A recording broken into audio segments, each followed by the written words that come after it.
Hi, everybody. My name is Gerard McClellan. I'm with the S.A.G.E committee, and I'm here with Mr. Charles Jenkins. He's from, Synergy Energy Incorporated, and Mr. Graham Knoll. He's from the Real World Consulting Incorporated, and he's the CEO of that company. I've prepared some questions for them. What we're basically going to be talking about is solar energy and how it's going to be affecting Abington and what they bring to the table to help us with this endeavor. Again, I prepared the questions, so I'm going to start out with the questions here. Please explain to our viewers the services you and your company offer and how they will positively affect our town. Right. What we do is we actually offer a turnkey solution, which means there's little or no involvement on your end here. Mm-hmm. We take it all the way from the technical aspect of the feasibility engineering aspect of it, the design, then obviously the interconnection, Mm-hmm. and then it goes into how the energy is shared. Okay. And that's actually, I think, one of the things we talked about in a lot of detail in the last time we met, is that there's a lot of benefits to the town in discounted energy savings. So we're able to offer the town a 20% discount on their energy for Mm-hmm. green energy, Right. and therefore we're creating a net energy savings to the town. What that does, it's pretty exciting, is that it creates to the tune of about $1 million per megawatt over the term. Wow. Okay. So just think about what you could do with that for your infrastructure. You could buy a new fire truck, put up a new school, teachers, there's plenty of ways to spend it, I'm sure. Solar energy actually gives you the opportunity not only to save on your energy, but also, depending on how it's set up, to actually create revenue streams for the town that Mm-hmm. can be utilized for any number of purposes. Okay. So you have not only the savings opportunity, but an actual generation possibility, an option to generate cash flow for the town. That's great. We love the savings. Yeah. All right. The second question would be, would you further explain the benefits of solar energy for our community and the cost savings, to further elaborate on that, of what it will provide for our town? Okay, well, yeah, we've sort of hit some of that already, but above and beyond the net savings, Sure. as Graham just touched upon, what we do here is we provide energy for you to offset your billing. Mm-hmm. Therefore, you create that net savings. Now, that can only be done based on the usage the town has. So if the town has 4 megawatts of usage in the municipal budget, if you will, Mm-hmm. once you've gotten past that, well, the effectiveness seems to be gone. You have an excess. Right. So now you have an excess. However, with that excess, then we can then offer that to your constituents, residents, commercial folks as well. So now, not just affecting them at the municipal level with the tax, with the savings that they'll see from on their tax area fiscally. Sure. But now it's now hitting them at a personal level, at their household and so forth. They'll be able to, sign up as well to get green energy at a net savings. Okay. It So, used to be that green energy was more expensive. premium. It was Right. a premium. Right. That's true. We don't believe that's the right way to go. Mm-hmm. So our system, the way we're set up, is so that the town and its people actually share in the profit of the savings. Right. Okay, that's great. Win-win. Okay, the next question. How will we begin the process? And do we have to have a physical site proposed? Or Okay, so- what can we do at this point? Okay, so you've got 2 questions there. So we'll start with the first one. What we're doing, the reason actually we initiated our first meeting with you is that we already have a pipeline existing. We don't actually have necessarily something proposed in your town in our pipeline, but due to the fact that you're in what's called the SEMA, Southeastern Massachusetts Load Zone with National Grid, The load zones are broken up throughout the state. Okay. so we could actually bring power, or not bring power per se, virtually bring power from Martha's Vineyard, because you're in the same load zone, and share it with you to create your net savings. So No, you don't necessarily have to have a site in town. Okay. We'd like to see that. Our model really, we'd like to see a model where the community benefits from properties in the community. Okay. And now, obviously, there's oftentimes a capped landfill or some type of opportunity like that, or a brownfield, what have you. But also, we do encourage private-public partnerships. So if you have someone, for instance, that has a large farm or a tract of land that they don't use for farming or what have you, they could actually become a public-private partnership with the town, whereas they would lease their land, so they would be able to benefit from a lease contract with us. Okay. We would then provide all the assets for the equipment, and then the town could actually offtake the power for the savings. Once the town is satisfied with their usage on the savings, again, then we go back into that, as I told you before, residents could benefit as that Right. could be sold to other residents or businesses, or even other communities. Okay. So the first thing we want to do is we want to provide you the opportunity, you being the town of Abington, to get into our queue of our upcoming pipeline, which is coming very aggressively. We have probably $500 million earmarked for Massachusetts in the next 2 years. So we're going to be moving very aggressively on a pipeline. We have proposed sites already in your load zone. So what we're encouraging folks to do is to get into our queue. That way, the first ones that are in the queue, as soon as the thing comes on, the site comes online, you're in there for your savings. Right. Meanwhile, we work within your community to identify sites that may be feasible and start the engineering can build. process. Then, at that point, we can, with the Schedule Zs, which is the billing mechanism, if you will, we will switch you over to, use your community site to satisfy the community needs, just because that's a nice model. Yeah, our model is to be as local as possible, both in the generation of power and in the construction of the systems as well. We try to use local labor wherever possible. The equipment, we're very much in favor of keeping, nationally, keeping the equipment purchased in the United States, built in the United States, wherever possible. Yeah, our site in Westboro, for instance, I think we mentioned it before, is not only does it have, it's being used within the community from the farm, but the contractors are all local, all the labor is local. Oh, wow, that's wonderful. The panels and the racking are all made in the United States. So that's really the crux of our model. That's a good example. What we like to have is, have that sort of connection or full circle, if you will. To synergy. Yeah, synergy, my favorite word. That's wonderful. All right, we'll just get to the next question, if you wouldn't mind. Would you mind elaborating on the project eligibility requirements for the installation of solar panels and the consultant and engineering experiences that you bring to this endeavor? I know you've explained some of it already, so if you wouldn't mind just Sure. So, reviewing it. but firstly, there's not necessarily any eligibility requirements, except a willingness to get in the pipeline. Sure. And that you seem to, in Abington here, obviously, you seem to be very forward-thinking. You see the opportunity to use the green energy and so on. So that's really it, the willingness and the foresight to say, this is where we want to go. And then after that, it's a matter of finding sites that are technologically feasible.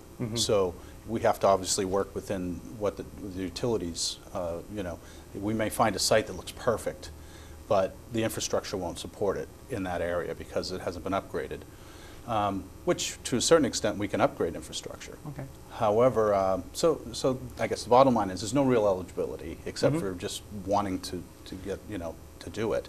Okay. Then after that, it's And a matter of taking the finding- action expeditiously. Okay. Can you just follow up a bit on the size of the parcel that we may need? Well, actually, megawatts? the interesting thing is that when this whole industry started here in Massachusetts, everybody was looking for these huge sites. And the legislation fairly supported that to some extent. But as the legislation's evolved here in Massachusetts, we've, as developers, we've been given incentive by the state to not, clear cut 100 acres of property, not, utilize prime agricultural land in large scale. They'd rather see us do more smaller scale, and so that can be anywhere from 1 acre to 20. Okay. So there's really no criterion there. We have interest in everything, and like I said, from an acre to several. Excellent. Yeah, and anybody who has land in town who wants to become part of the effort is welcome to call us, and we'll be happy to explain how it can work and look at what they have and assist them in making a good decision. Oh, that'd be wonderful. Some of the other things, though, I'd like to add to that is that with this last round of legislation this year, is that, that there is favorability to utilizing, obviously, capped landfills. What's better than repurposing a piece of land like that? Brownfields, rooftops. These are all given highest priority. And the other thing, too, that's come along is putting structures over parking areas.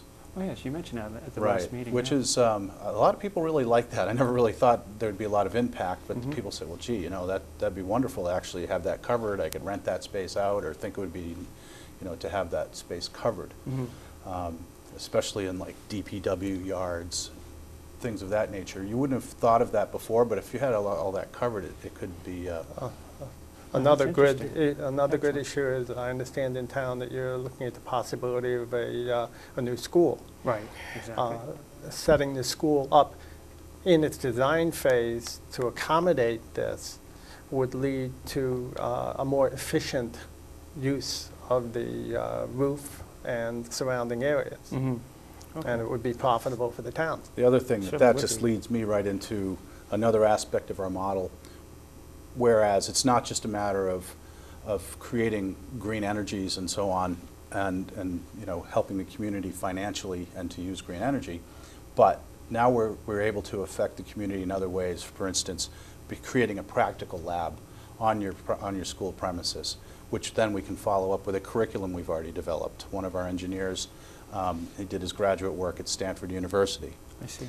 And he created a curriculum there and also a green campus. Well, we've taken that and we've applied it to other schools and communities and a lot of tech schools. And there's no reason that you couldn't integrate that into any school application, situation rather. And not just for kids to understand or learn about the equipment and so forth, but what about the finance side? What about all the aspects of it? If you look it down, you do plumbing, heating, this, electrician, Right. Electricity. There's just science, so you could make that just a multifaceted curriculum with a practical lab. What we've done is we take and we install kiosks inside the schools so they can monitor the whole thing and understand, how it works, and then you can equate it to, what you're saving on carbon footprints by using the solar as opposed to another type of energy source. Okay. So there's a lot of implications to that we can take it, run with that whole aspect. Sure, that sounds interesting. And Graham, you mentioned, is it Beverly that they have done this in the school system? Is there Yes. somehow? When you drive onto the Beverly campus, Sure.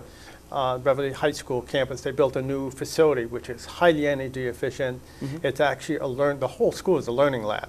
wow. And then they have, all along the outside of their parking lot, they have a hill, and it's covered with solar panels, and they have a practical lab sitting right next to the parking lot that says Beverly High School Solar That's terrific. Laboratory. That is really wonderful. Another one that's, I'm sorry. Yeah, go ahead. Another one that's really is quite impressive. I think it's the Blackstone Regional Technical High School. Okay. It's huge. I think they have like 12 or 13 towns that are involved in it. So it's very large technical high school. But in addition to that, they've got all different types of energy sources that they're Okay. studying, essentially, that they're showing. on their campus. So it's pretty neat. Well, we certainly could So use that. there's a precedent for it, and it has a long-term benefit not only to the students but to the town as well. Okay. Well, it's win-win. When I love that. That's And great. in fact, I might mention Sure. that S.A.G.E.'s business model is a little unique in that it's geared more toward a win-win situation than a profit-making organization. Okay. Well, Okay, let me be fair.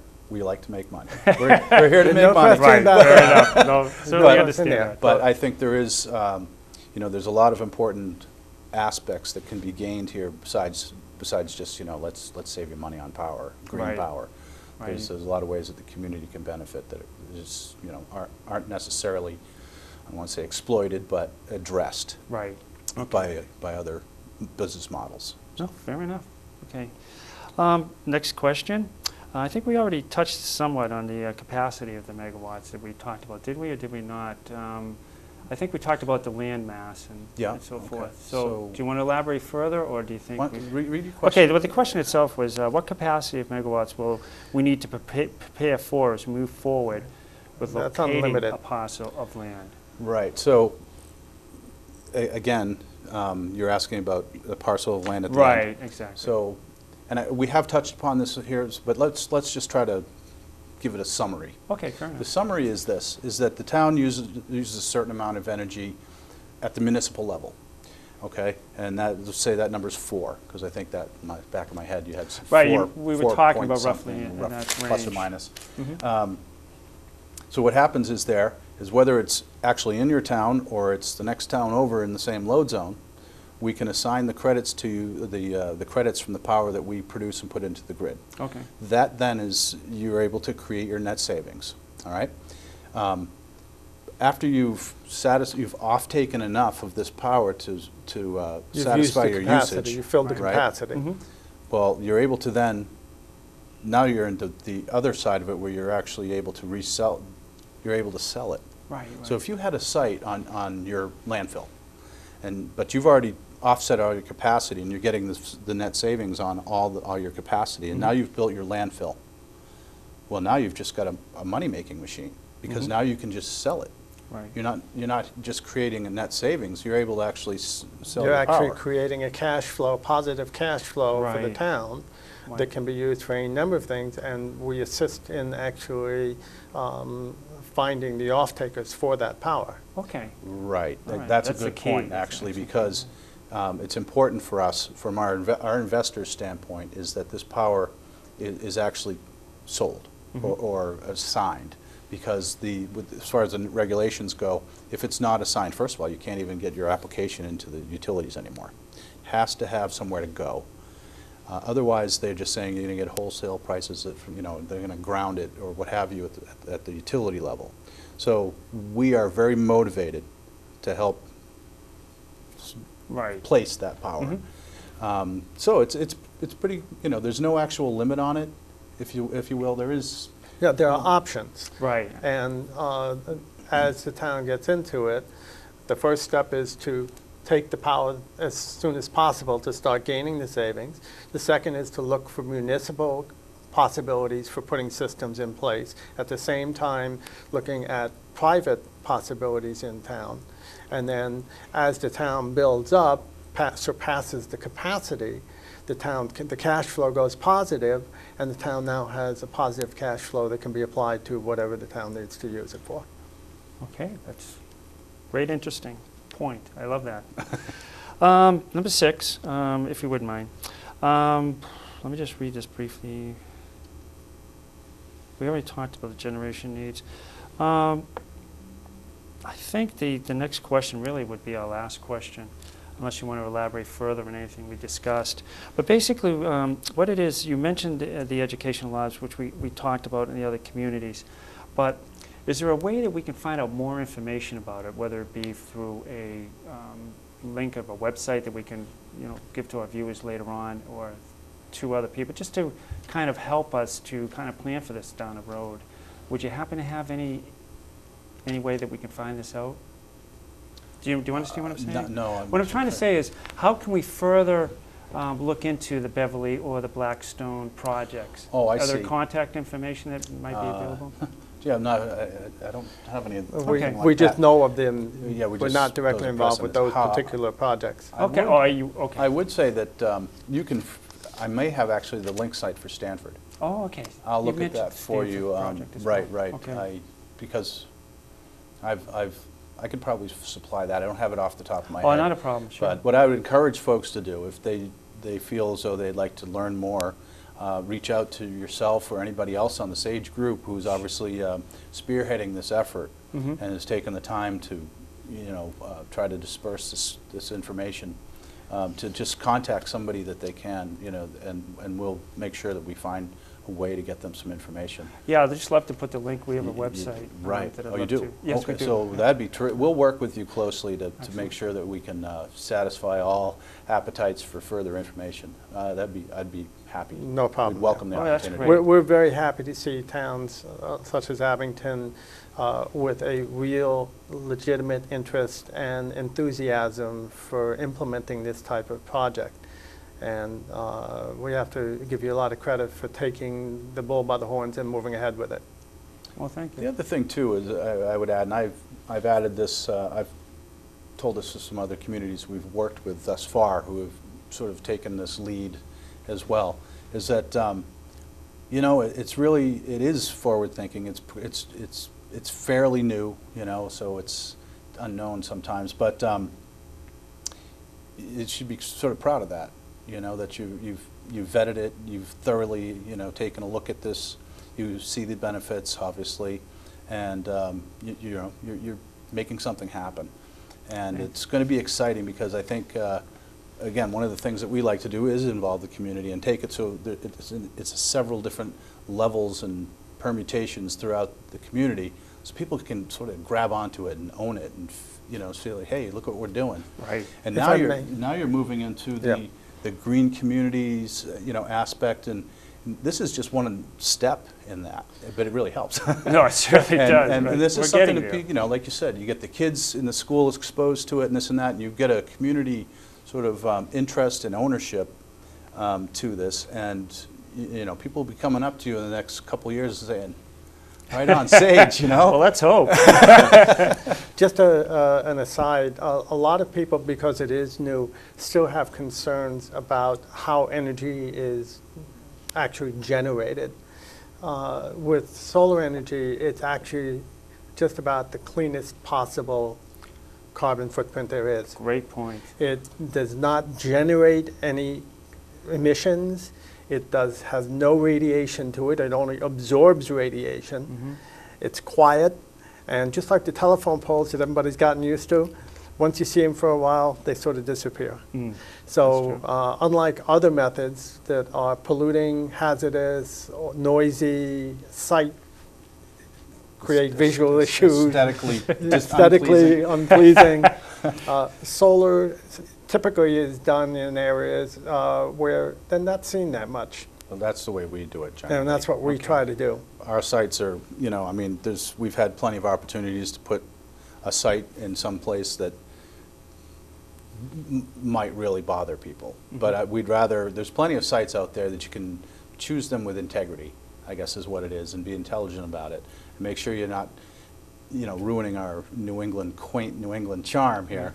And then one other thing I would add too is that we have one, and I mentioned it earlier in Westboro, that's actually called an agrovoltaic system. So not just photovoltaic, but this is where farming is integrated in and amongst, there's crops in and amongst the panels. Wow. Okay?